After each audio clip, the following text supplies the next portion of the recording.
on GitHub. This is the Leo repository for the SDK that I linked to in the last call. So if we go to examples,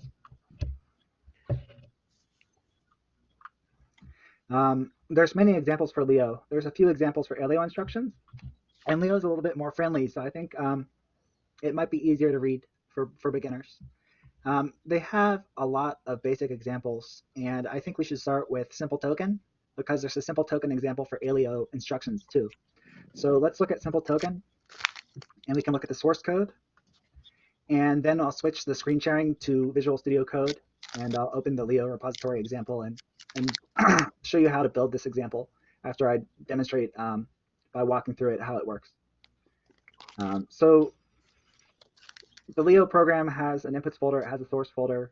Git ignore is something that tells your software version control not to include files when you share them with people. So it just hides things like hidden files and files that are not relevant to the project that might be in the folder from your operating system or your editor.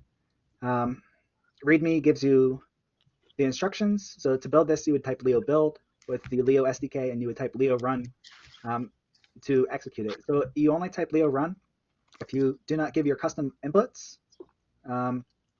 It will open this simple token input. The format of this file is these are names of functions. So there's a mint function, a mint circuit, and it's in Leo, function means helper function. So this is more correctly referred to as a transition. So this is a mint transition function, and this is a transfer transition function. And the values below the name in brackets are the arguments to that function and some values assigned to them. So here we have owner. Its type is address. That's a address on the blockchain. And they put an example alio address. All addresses with alio start with the word alio, so you can tell them tell they belong to the network. And then this part is deterministically figured out by the process of creating an account. But they provide an example for you that's probably not your account. But I think if you look at sample token program.json, there's a development address, and we can check. This is the account it uses whenever it runs examples, I think. And you can see they're getting the account from the program manifest that has a private key. So what it does is you run this program with Leo run, it looks at the program manifest, gets the development information, and uses the same private key for all people sharing the development of the project, the program. So the way that works is the private key can generate your view key and public key. Oh, you just cut out. So start over? How much did you miss? Whatever you were just talking about, that last section, it started cutting out. So the development section of the manifest? Yeah. Development section of the manifest. Okay, this is going to be the private key and address.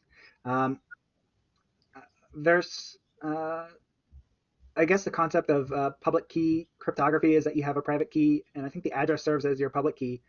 You wouldn't want to share your private key, but other people can use your address to send to you. And then there's also concepts such as compute keys and view keys that might give someone access to read records but not create records. That would be a view key. And a compute key lets people run programs but not modify the programs. And I think a compute key is generated in a way that someone holding the private key that generated that compute key can't read the data that was computed with that compute key. To give privacy over the people using the app, you wouldn't want the app developer to be able to unlock every transaction. So I think that's some of the concepts that Leo has taken with usage of their keys. So the inputs that I was showing you, I'm going back into the inputs folder, sample token.n. There's inputs for a mint transition function and inputs for a transfer transition function. Mint has the owner. That's the address from the development program manifest section of the program manifest.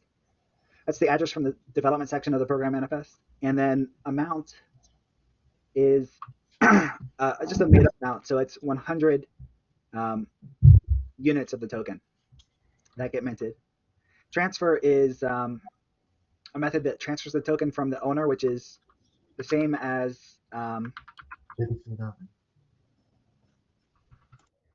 it looks like it's the same as the. Let me show you. Let's get that pasted in here. So yeah, the owner is the same as the minter in this case. Um, and Gates is a feature that we're going to use with credits and network fees, but it's not been implemented yet. For now, everyone is recommended to put Gates equal to 0. Amount is, it looks like this transfer is transferring the full balance um, that was minted. And 2 is another address. So this address isn't highlighted with my search. That's a different address on the network. And I guess, oh, okay. I misread that. Token. This whole section, this capital token refers to a record type. And this is how you do a literal definition of a record. So it has owner, Gates. Those are the 2 required properties. This program adds amount. It's unique to this program. And then there's another property, nonce. And nonce is a number used once. That's what it stands for. It's generated by the blockchain for each transaction to be revealed when the transaction is consumed. It just keeps, it's like a serial number for this record. And then the amount they're sending is 50. So they mint 100. They consume their token that they minted, and they provide the address they want to send to and the amount they want to send. That would be the owner of the token that minted it, sending it to party B. We'll say party B is Bob. So let's go to the source code, and I can break that down. Simple token source main.leo. Even though the program's called simple token, it seems like the recommendation is to name your, and Leo will do this for you. We'll name your source code main.leo, and then you can see the sections for this. So it starts with a comment describing the program's purpose, and then this is called the program scope. So the syntax for program scope is the right program, and then the name of the program, and then the network that the program's on. So now all programs are compiled to Aleo. So this would say .aleo, even though the file is called main.leo. The token record data type. So the program scope. The program scope, the only thing that can appear above the program scope is import statements. This program doesn't have imports, but an import statement would be allow you to have transition functions related to a different record type and to use those inside of the main program in the main transition function. Each program can have one record type currently. The record for this contract simple token is just called token, and the case is it's required that you have a capital letter for each word. Okay, so what would you like to ask? I would like to ask: is this all you are explaining to us?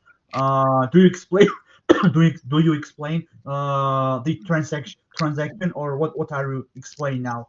I mean, do you explain what consists of transaction, or what is it now? What are you talking about? Okay, so this is making a hypothetical token that has the ability to transfer from one account to another account. So the transaction is done by this transition. There's 2 types of ways to execute code. Okay. That a prover will generate a special network message. One is a call, and that is using a transition function, but does not. Let me see that. I think.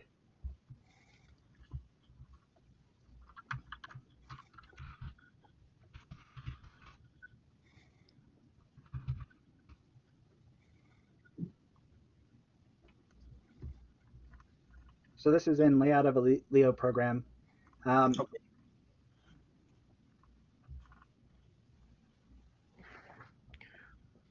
Hey, how much longer do you? Because I had to call it too, but I got to postpone it. How much longer do you think we're going to be? I don't know. It seems like we might be going like 1 hour maybe. Yeah. So this wasn't the most informative session, but so a transaction is a record on the blockchain that gets put into the ledger. and changes the blockchain state.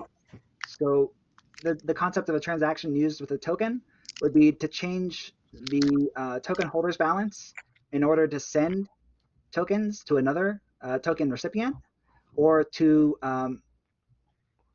I guess that you could think of that like you could be receiving or you could be sending tokens, and depending on which party you are, which side of the transaction you're on, your tokens will either increase or decrease. So this is a program that makes something a concept of a token with a record, and the record is what ultimately gets tossed around on the network. So you can say it's a simple token alio program record, and the record type is simple token.alio/token dot record. But for here, we just define records at the top that the program will use, and it says the token owner and the alio balance and gates are required of any record.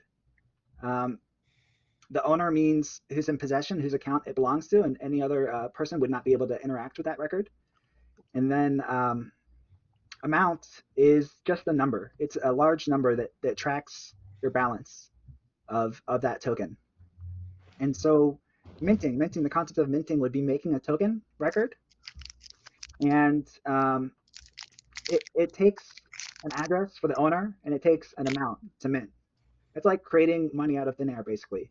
If you're saying your token's worth money, but you can just run a function and it generates 100, you have to question that concept. Until it does something of utility, it might not really have inherent value. And what I mean by that is utility means that it has some fundamental feature that makes it unique, some purpose that would make others perceive value in holding that token. Anyone can just mint tokens and give them names, and a lot of times they do that and they just market the token and make it popular just by having heard about it, but there's no real fundamental value that the token offers other than that of ordinary money, that you can transfer it. It's my belief that a token should have some practical purpose, and we'll discuss that kind of notion of adding something practical that you would use a token for. The transfer transition sends your token to someone else. They can use it to send tokens back to you as well. And here the main criteria is that you have the token record. So you give the token record to the transition function that does the transfer, and it consumes that token. You can't use that token again now that it's consumed. It takes the person you wanted to send it to. You specify that when you call this transition function with Leo run, and it takes the amount you want to send to them. So you also specify that. These are all private. Only you know these. And this token and this token are your token and the person who receives its token. So you have to remember a token has an amount, and it's confusing because you don't have more than one token in your account. You have a record that specifies that kind of token and how many you have. So there's not a unique record for each token you have. There's a set of records that you receive from people that let's see, I'll show you how this works. So I'll read the comments here. The comments are here to help you. A comment starts with 2 slashes, and it doesn't need to be code. It can be any free text that describes what the statement below, this is a statement, what that does. So it's checking the given token record has a sufficient balance. The subtraction operation is safe, and the proof will fail if an overflow occurs. So that means if they have subtract and it goes to a negative amount, you can't have negative numbers with U64. It's unsigned. So if it goes below 0, the transaction related to this interaction with this program will fail, and no money will be spent. It takes the difference, which is the amount that you had in the record minus the amount you specified to send, and it takes the remaining amount and makes a token record with your difference, which is the remaining amount, as the token owner being the same as the owner that sent this token here. So let me rephrase that. You own this token if you are calling this transfer function, The function won't work if you don't own the token. And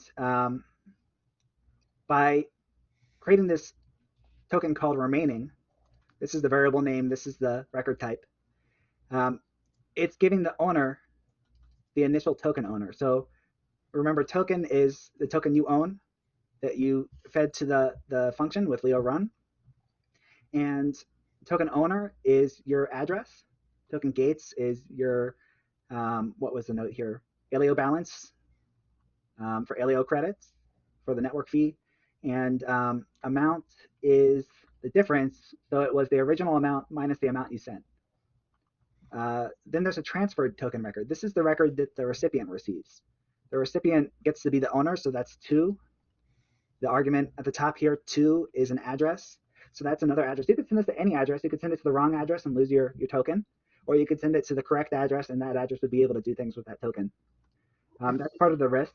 And using these, you have to be very careful specifying the arguments because it's permanent once it takes effect. And if you send it to the wrong address, you have to find out who that is, which is very difficult, and convince them through goodwill to give it back. You can't claw it back in any way. So very unfeasible in a network where the transfer could be private. This transferred amount, so we have the owner, it's the 2 argument that you sent and specified that address to the recipient. Gates is their Aleo credits. Right now we're using 0 as a default value, so you can sort of ignore it until we learn more about how to use that. And amount is the amount that you specified as your argument. So we gave them 50. It'll create a record that says it's a token and it has 50. And token could be called anything, I guess. If you wanted to call this, like doggy or something like that, you could call it doggy. It would just have to be defined at the top of your thing with a record statement. And the final thing it does is it returns the remaining token and the transferred token. So that's the remaining token here and the transferred token. And this, if successful, will be put in the blockchain by a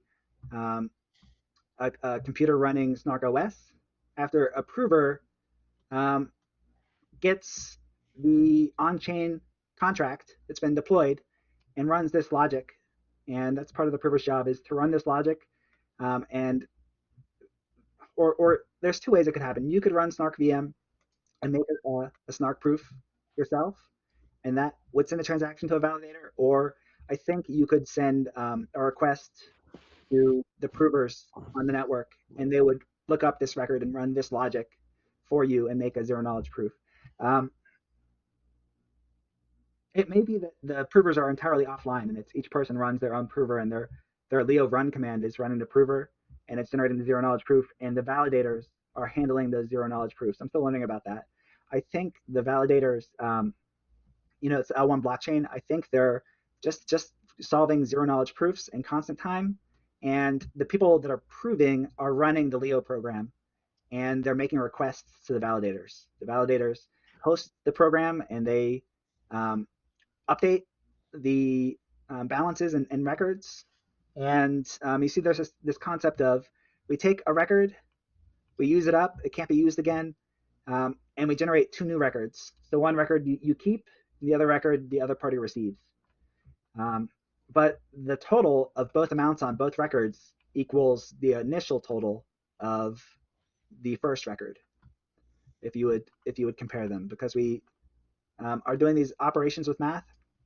And the concept with Leo is that it gives us this simple syntax to do subtraction, and we can trust that the subtraction happened without the validator knowing what the specific amounts were. So I think that's the full extent of this program. I can run it if we have time. Otherwise, we could study it some more and come back with questions and then run it after you've asked questions. Solo, is that a little too deep, too fast? It's kind of deep, more deep than fast. Okay. Did you read the chapter about data types and the general concepts? I have an update for those, but some of those things I think will help, and we might need to linger longer on the background about what blockchain technologies are out there, and then which ones Aleo chose to implement, and how Aleo is a little different than some of the other blockchain technologies. And that might help you understand what's happening whenever you make a record or you change a record. So there's also a chapter on Aleo concepts that talks about records, and it talks about the notion of programs and the other Aleo specific terminology used. The record is a terminology specific to Aleo, and so is this program scope. And transition, that's like unique to Aleo. Most programming methods, most programming languages don't have different notions of functions. It just is typically called a function. And here they use transition when something on the blockchain changes, and function whenever it's just a helper function. It means it can't change the blockchain. There's no examples of that, so I shouldn't have brought it up. But these transitions and functions are to be thought of as logic that runs allowed types of functionality defined here in the language guide. So there's different types of data types. There's values for true and false. There's values for numbers. There's values for cryptographic concepts like the field and the group and the scalar element. They're a little more advanced. And there's the concept of address. And address is tied to your wallet. Your wallet generates an address for you and gives you a private key to secure. There's also concepts that we have to familiarize ourselves with cryptography and what's really going on whenever we say private and public. When you use cryptography, it makes something called a ciphertext. And a ciphertext is impossible to turn into the original text unless you have a very large prime number. And it relies on factoring the prime. And the fact that is difficult and time intensive with a computer to come up with the security behind the encryption there. So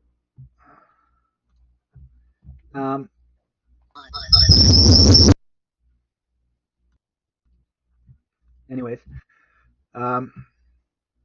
Josh, where do you think we should go? Should we run it and just yeah, just run it and see okay what happens.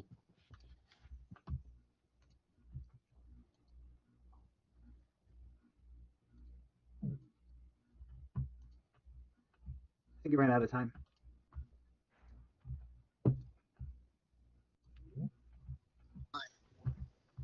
Oh, you're back. Good. I was just about to find the example.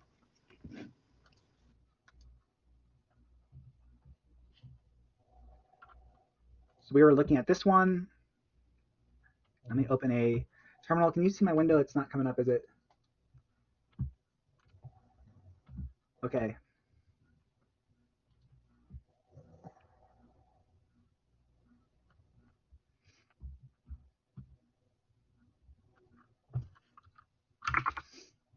Okay, so here, here's the program manifest. You can see I'm about to run token.aleo. I'm about to give it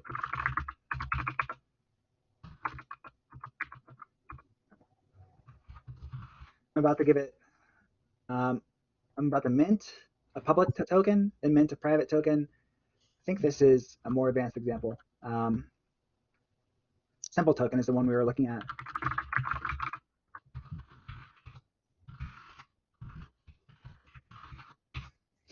Okay, so this, when we run Leo, we'll call the mint transition and the transfer transition. So it'll make 100 token, a token with a balance of 100, and it'll send half to someone on the network.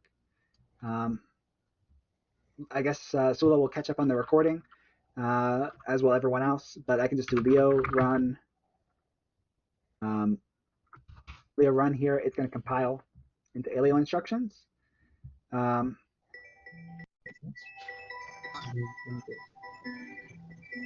Hello, Hi, Sula. guys. Can you? We're just running the program now. We're about to finish then. Yes, I got the connection problem, and I have restarted the computer. Okay. Now it's okay. Good.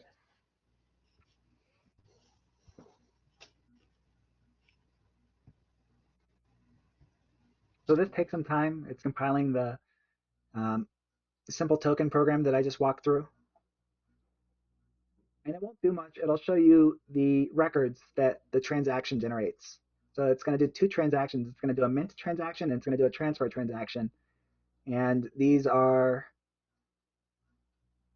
and I think I remember the types of transactions. There's either a call transaction that calls a transition function, or there is a deploy transaction that deploys a program. And those are the two things provers can broadcast on the network, and that validators will they will form a consensus that it's correct and put onto the blockchain permanently, if that is the case. So it's halfway done. It got done with the mint process. You can see compiling this will take some time. It's doing a lot of advanced cryptography and setting up the R1 CS constraint system. That's ultimately what zero knowledge proofs are made with.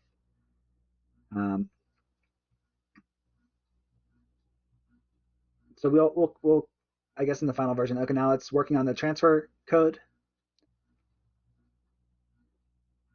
It built it, but it did not run, and it said it's because the function main does not exist.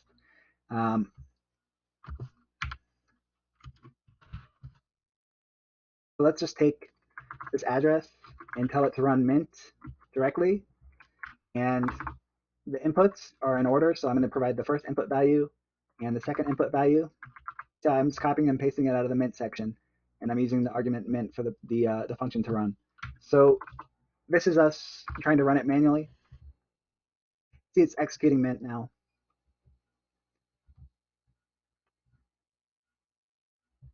Before it had just built it and it wouldn't execute. It said it failed to execute.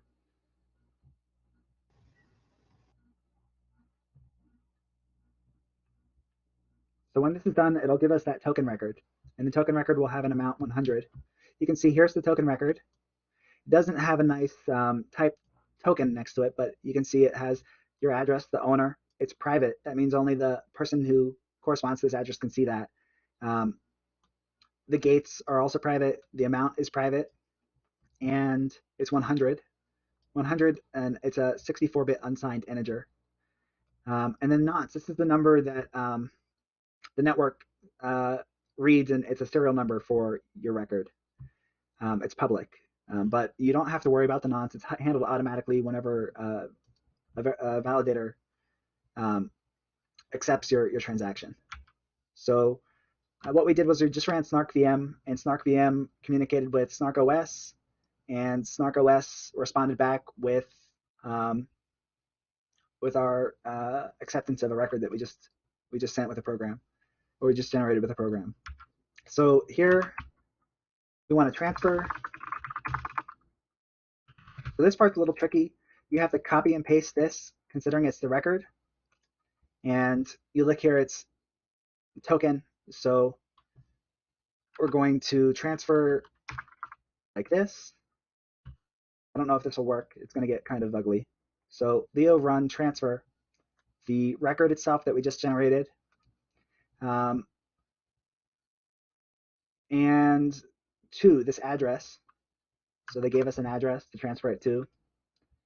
Let's see.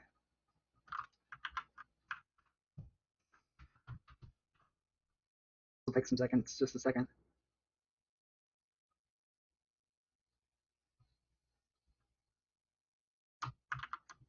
And then I think the next one was just the amount, 50U64. And it did not like.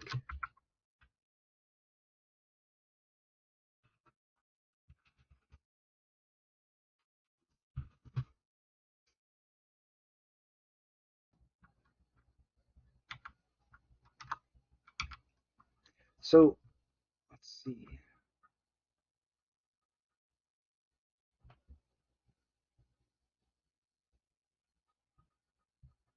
I've done this before, and in the past it's worked. But let's see.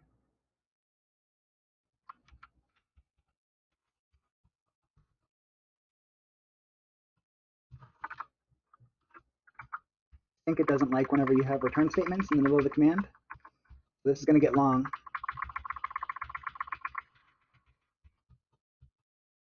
You can see some of this would be easier if we had it automated with a program that would do these for us. And that's a little bit more advanced, building our front end to a contract.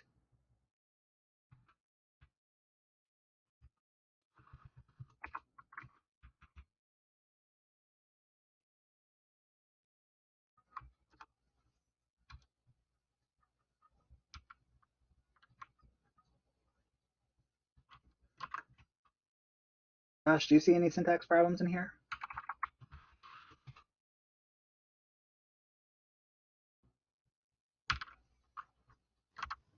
Josh?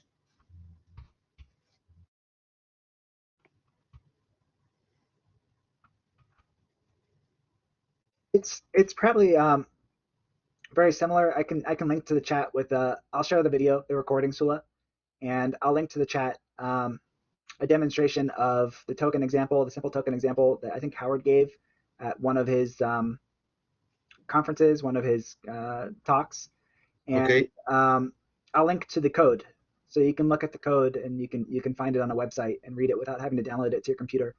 And then either in the chat or I think Josh has to go, but we can work on helping you run the program yourself. I'm having trouble running the examples, so we might see a different command used by Howard in his video. So I did mint the token and I got the record I need, but typing the token back into the CLI, back into the command line is proving problematic, and it's probably just because I have the formatting off by a little bit. Okay. Let me see if this works.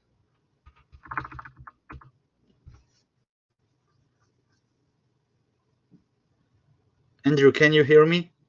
I can't, Tula. I know. I'm sorry. Do you want to just stay connected in the chat and I'll upload the video there? You mean this video? This video, it wasn't the greatest video. I think we'll have to edit it a lot, but you don't have it. It's great. Don't worry. It's okay. It's 100% okay. Don't worry. Yeah, I can, maybe read the simple token example and then come up with specific questions like things that make you confused and you don't know what it's doing. If that's everything, then we can refer back to the videos. But and I'll get you a official video too to also demonstrate it. And I'll be available in the Discord if you have any questions while you're either reading the ebook or looking at the links for the resources. Or this link. It will be great if you could share me the book to go through for the first steps, and also I have to manage to install the program and try to do something. Otherwise, it doesn't make any sense. Okay, we need screenshots to see what's going on with the program. Okay. Can I give you permission to do something on my laptop or not? I think I can talk you through it. I'm pretty good at giving tech support. I've done it before. But we might be able to do a session if it gets really problematic. We might be able to. I think Jitsi lets you share control of your computer. Okay. Did you see my my screen? So okay. Okay. So from here. Okay. I came to here, and I don't know what should I do from this step. Okay, this is for the Aleo setup ceremony. Yeah. Which is what they use to deploy testnet. Okay. And people who participated in that did the work for everyone else using the network. So the actual link is github.com/aleohq/aleo, just aleo. You don't need the setup part. This is misleading. It's meant for a ceremony to deploy testnet securely so that we can be sure that no one can do a attack on the network. Yeah, I have to jump off because I have to go get on that other call. Okay. So Stula, where your other program looked like you had the Aleo program installed. It looked like you were, or was that my screen? Sorry. Okay, so do you have do you know how to open a command prompt? Just a second.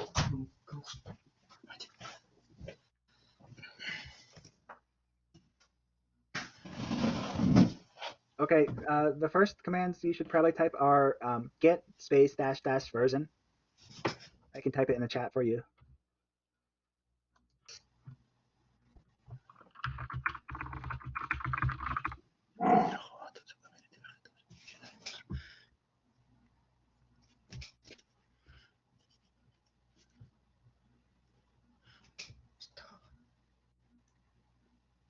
I can't. You can't find the chat. It's the little Yeah. icon. It's the little icon fourth from next to where you share your screen there.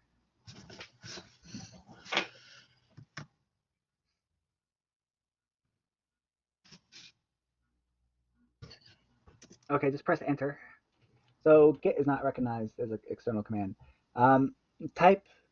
Did you were you successful with? There's git, there's rust, and then once you get those two, you can install Aleo and you can install Leo. So those are the four kind of steps you have to install. I have installed Rust. Okay, so that should be cargo dash dash version. If you type cargo in the command line, if you type cargo, it should give you Yeah.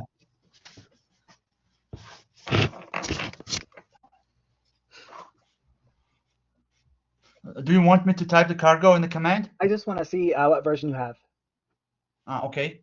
So you would type cargo, CARGO, space dash dash. Oh, okay, yeah, you have the cargo command. Did you get the folders downloaded for the Aleo project that we were just on that web page? No. Okay. You don't necessarily need Git to start, but go to github.com. It's actually it's not github.com. Let me send you the link.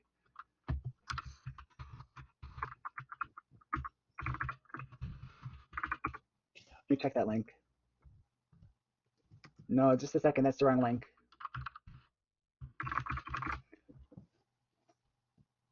It's SCM.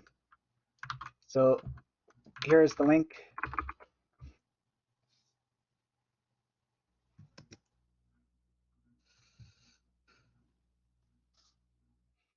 And then click Windows, download for Windows. And your setup type.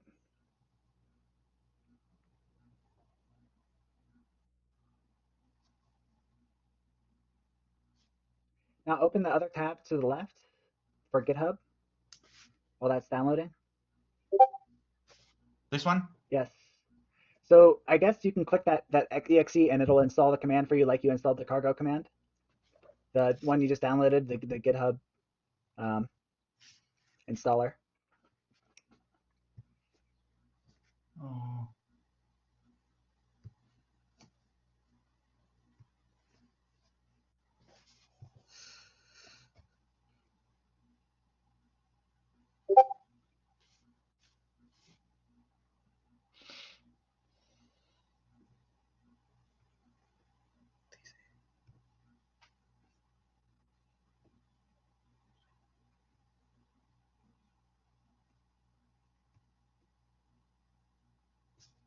Let the Git decide, or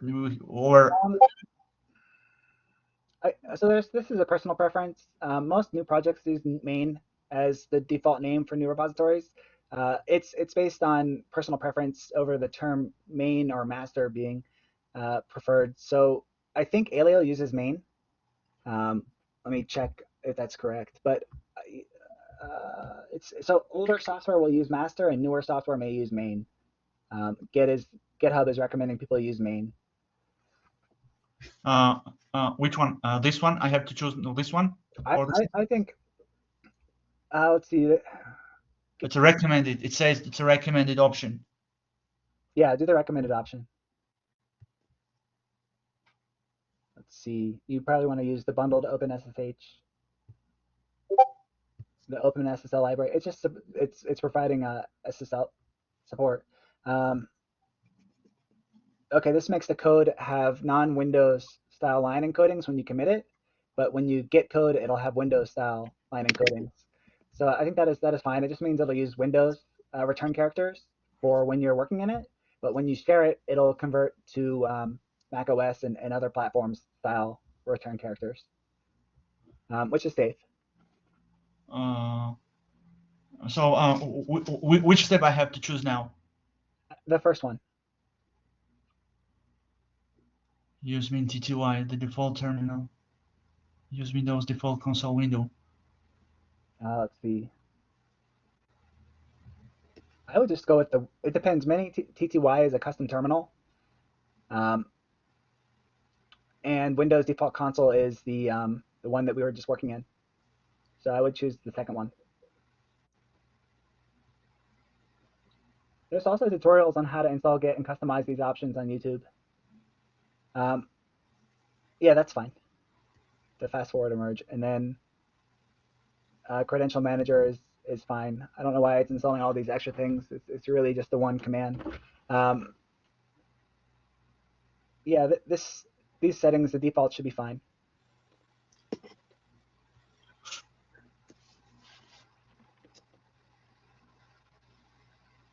It's not easy. Yeah, it had a lot of things that you have to have experience to answer, but I think you get the same result if you just click straight through. It just might mean you have to change some setting later and find out how to do that.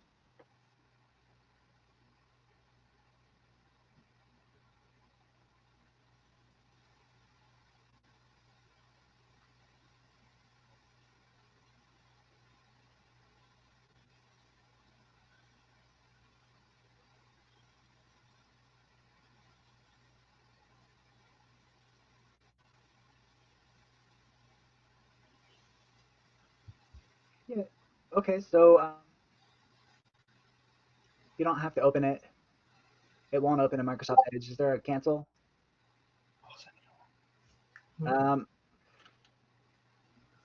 Yeah. So go to the code, the green code button, and click HTTPS there and the copy icon. Now go to your command, the terminal, and hit up a couple times on the up arrow. A couple of times, you mean? So you pasted, right?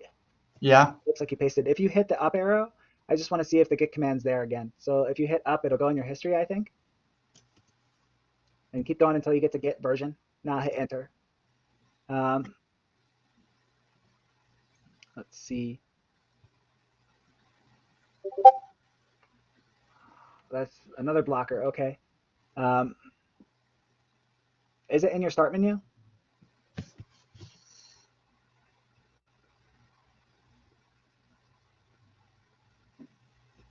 No. The git program, it didn't create like a menu entry. Yeah, search for git bash. Click that app. Sorry, I didn't mean to ask you to share your start menu. Now you should be able to do git dash dash version, and it should work.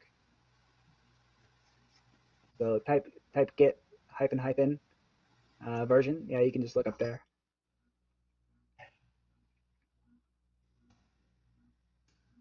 Okay, do you still have that on your clipboard, the URL?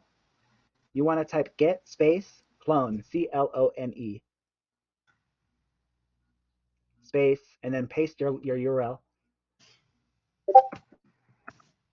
You have to hit Windows Shift V, I think. Okay, copy the link. Try right-clicking and doing paste. Okay. So this is how you download with GitHub. It shows you a little status, and then this is bash. So this is different than the command line in Windows. The command to change folder is cd. So you type cd space and the name of the folder, which is Aleo, and hit enter. Now it shows the Aleo folder, and it says what branch it's on. It's on testnet 3. That's just the version of the code that they're currently working on. If you do ls, it'll show you the files. And you see we have, you're in the right spot. So now you can use cargo to install this. Do cargo install space hyphen hyphen the dash dash path path like you walk down a path. A is in apple, T as in Tom, H as in hat, and then space and a decimal, and then press enter. Huh. So just press period on the keyboard.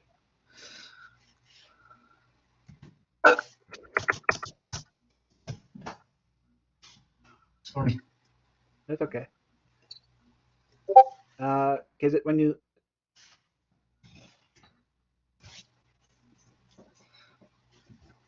there it was here, let me type it in the chat. You can copy and paste it.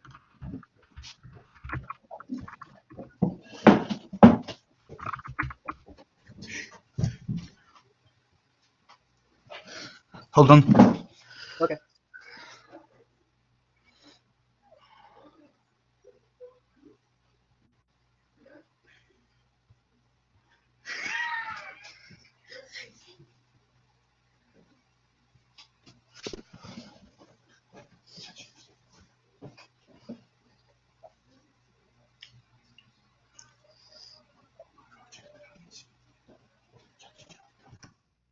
So you want the period. You need the period. Yep.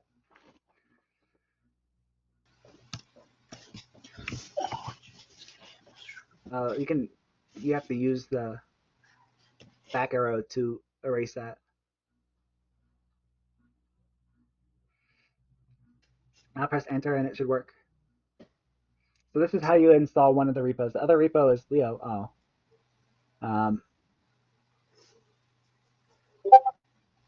We did same steps as the testnet, no? Yeah, it's in that tooling chapter I just gave you. It's the same steps. That's what we're going over. I have to get another draft of the book out. Can we take a quick break and then I'll help you some more if you have time? Yeah, sure. Okay, I'll be right back.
Їх твориш чимось.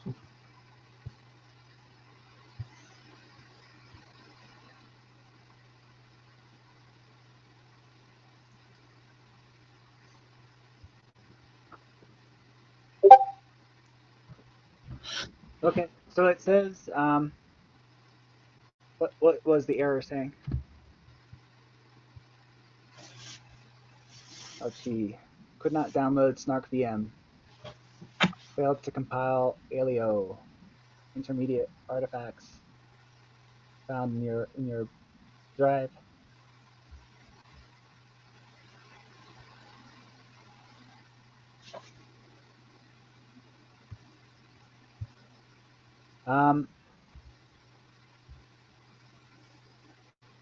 You could try doing it from the command prompt. Did you try the same command from the command prompt?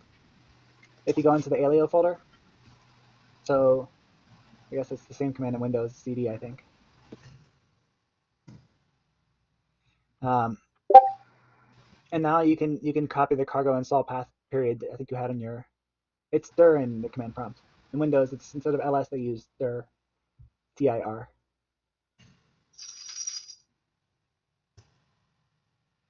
So that's the same folder we were just in. Try copy and pasting that command again. You mean from the chat, yeah? Yeah. Andrew, I'm wasting your time. No, it's okay. I want to help you out. And then we'll use this to help other people who have Windows. So it'll be worth it.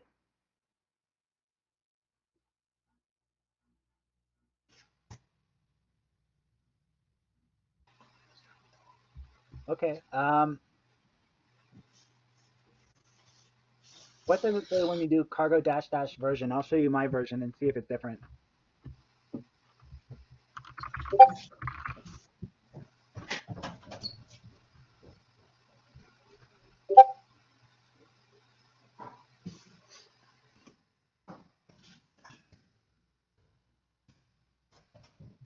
You have the same version as me, the 2022 October 20th release.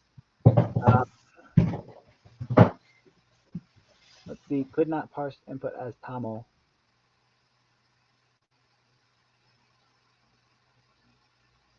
I'll have to ask if Josh knows about this, but I don't know if I can fix this on the spot. Let me see if there's anything on Google, and then I don't think we want to let the video get too long.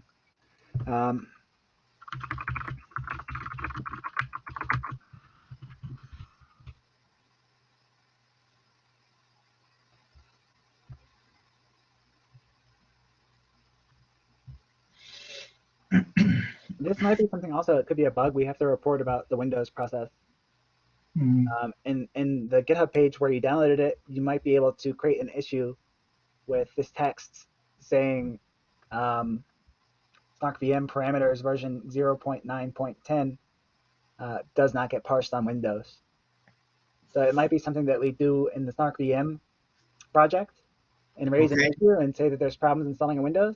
And then the benefit of that is you would get the developers themselves telling you the correct steps.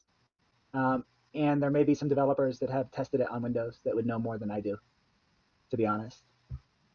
Okay, so you want me to create a ticket on the GitHub, you mean? Do you want to create the ticket? Or if you don't have an account, I can create the ticket and say that you reported it to me and help walk through it, but it might be difficult for them to troubleshoot since it's on your computer. I will create a ticket on the GitHub. That's no problem. Okay, you can. I can show you that repo that you would go to report that. It would be github.com/aliohq/snark.vm. Oh, okay. And there's an issues tab, and they just have I think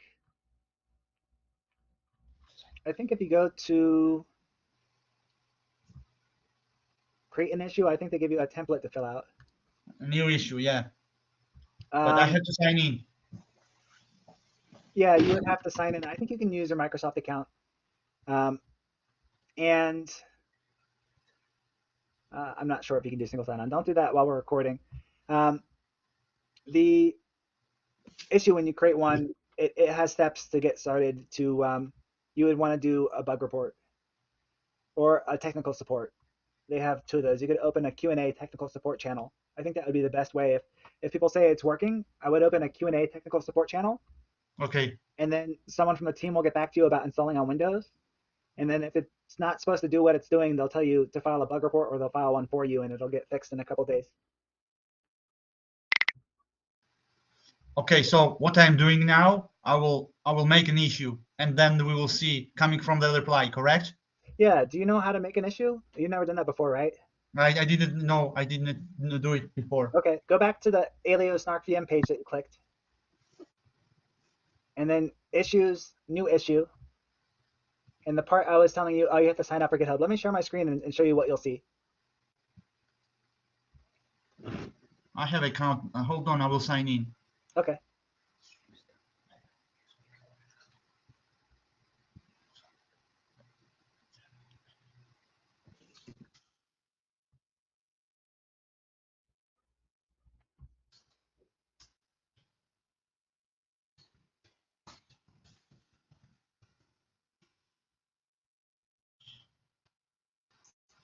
Do you want me to yeah, let me change the screen so we're not looking at your screen. Okay. I'm looking at your camera, so we're not your screen. Sorry. While you log in, I turned it to your camera, so I just see a big S. I don't see your desktop right now. Ah, okay. So Just to give you some I privacy understand. for login. Okay. Did it? Okay, it's doing its stuff.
Okay, let me know when you're logged in.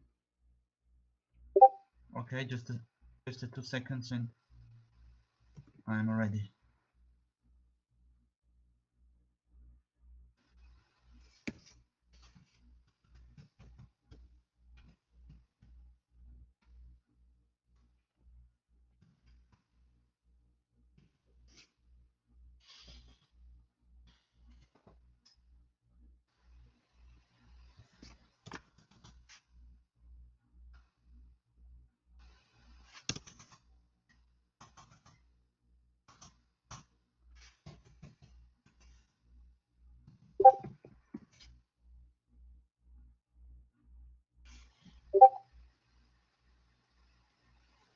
Okay. Yeah. Now I will share the screen. Do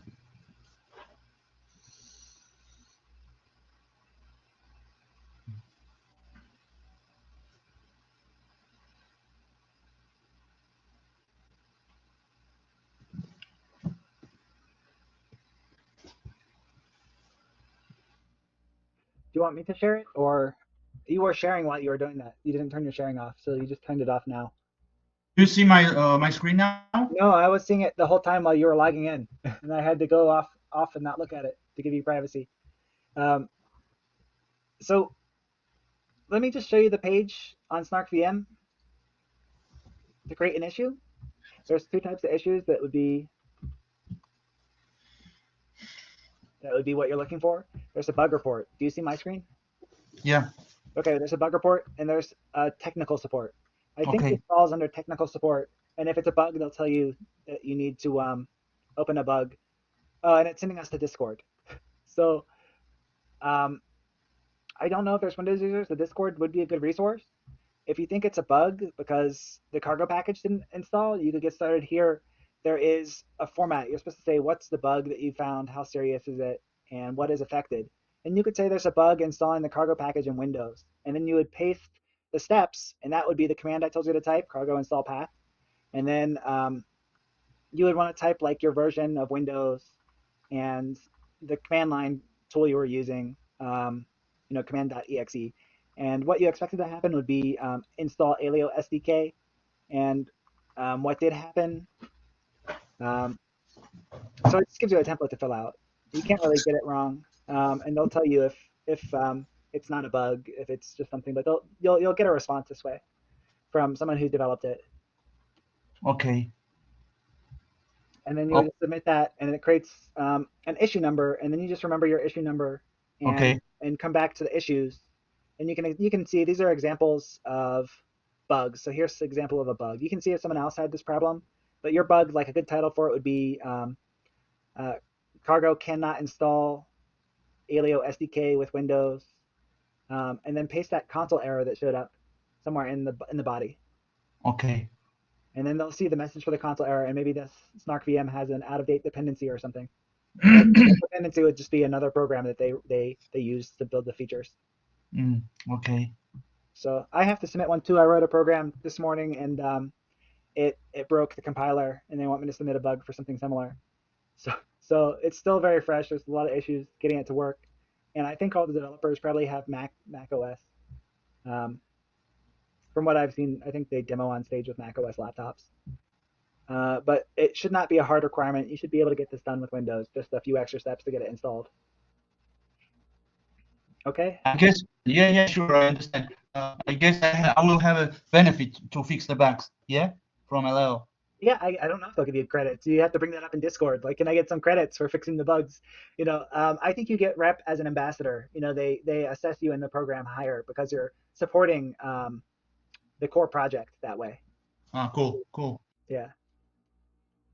Okay. Okay, thanks a lot. I really appreciate for your help. Yeah, you're welcome, Sula. It was nice having you on the call. I'm glad you were attentive and asking questions. That was nice. So I'll end the recording now, and I'll update the IPFS with a link to today's recording. Okay, so in case of difficulties, I will ask you. Okay, is it problem? Let me save now and see. Stop recording.